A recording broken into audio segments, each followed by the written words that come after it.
There was a video from Defunctland not long ago that was 4 hours and 18 minutes going through the entire history of the Living Character Initiative at Disney. And one of the most beautiful things in this, Kevin Perjurer, who runs that series, went through and basically pointed out the same thing that we have been saying for years, that there are certain initiatives at the Disney company that are not there to please customers. They're not there so that they can bring people in and show them how to have a great experience. And by the way, you need to buy a Disney ticket in order to do it. There are things like the animated Stitch phone that they'll show to 5 people, or a Olaf robot that, despite the fact that he likes warm hugs, you better never let a child touch it. Well, you know, wait a minute, Jonas. Fan? You said 4 hours? This is 4 hours long? Yes, it's a 4 hour and 18-minute video. Man, I mean, you'd have to be like Gilligan. You got to have a lot of time to spare to watch 4 hours. Who in the world would have that kind of spare time with nothing else to do? You know, it's an interesting thing. I maybe she did this in the trailer of her next Marvel movie that she's doing. No, she's not in a Marvel movie. Let's talk about the biggest fan of Kevin Perjurer here. Rachel Zegler is out there at a New Yorker event talking about how great this video is. Here, let's maximize like the Beast Wars. We get another 4 hour video. Hopefully, I did watch the 4 hour, 18-minute long Defunctland video. Shout out to Kevin Perjurer. You know what you did. The video is so great, and I think it's actually hysterical that Disney dropped the Olaf animation, like the animatronic, the day of the video.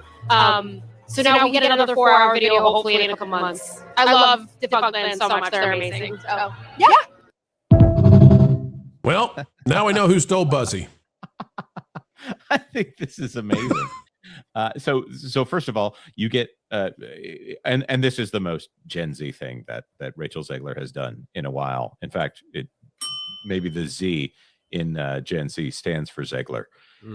She Generation Zegler. Oh my gosh, that's what we're calling them from now on. Gen Zeg.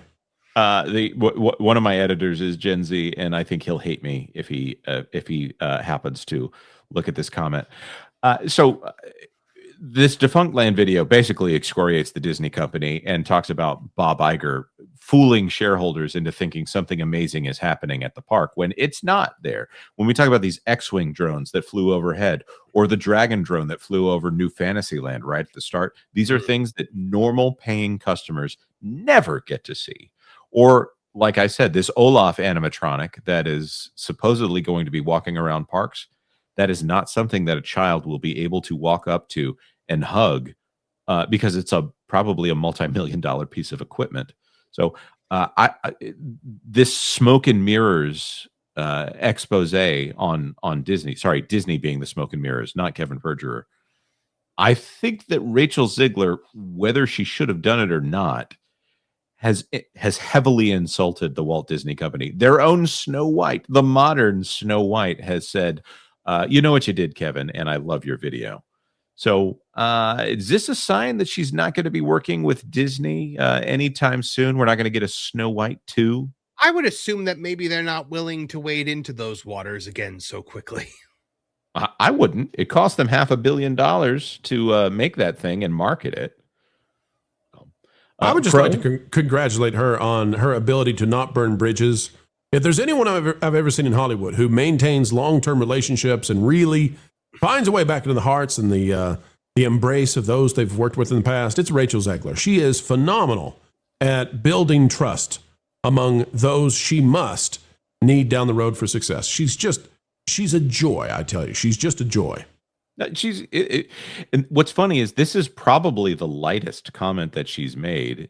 Still somehow damaging to her working relationships in Hollywood, but this is one of the lighter things that she said, other than the fact that she insulted and then expanded upon the insult of the original Snow White.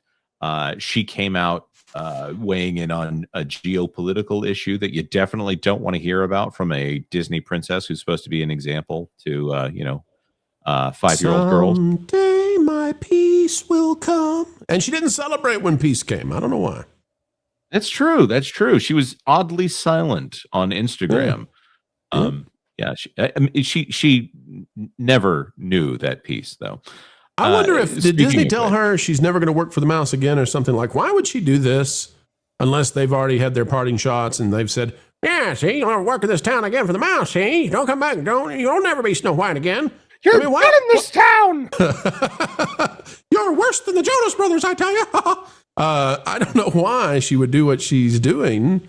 I mean, maybe she just legitimately loves Defunctland and thinks Bob Iger won't care. But, I got a feeling that Disney loves Defunctland about as much as they love us. Or she didn't actually watch the full 4-hour Defunctland video and has no idea that they ripped Disney apart in it. Oh, no.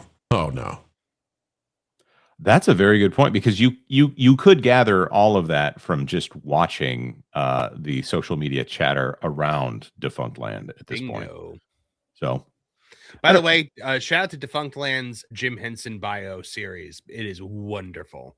Oh yeah, I may not agree with all of his takes. Like there's a very spicy take in the middle of the Living Character Initiative where he talks about how basically because Walt Disney made an animatronic of Abraham Lincoln, therefore Walt Disney himself is fair game. Like, it's not really the same. No, not the same. Not the same. Not at all. And not to mention the fact that he was solicited to do that. Yes. Well, yeah, he didn't accept the idea that other people said that Walt said he didn't want it. He didn't hear it from Walt himself, therefore. And then he says he doesn't care. I'm like, okay, Kevin, you say your spicy takes. That's totally fine. We all. I think once your family comes out and says, please don't turn Uncle Walt into a robot. At that point, the Disney company should probably say, if the family is crying about this, Abigail, on the other hand, was all about it. She loves it. Thanks for watching That Park Plays News. For more information, consider checking out www.thatparkplace.com. And don't forget to subscribe, share, like, and send this out on your favorite social media accounts.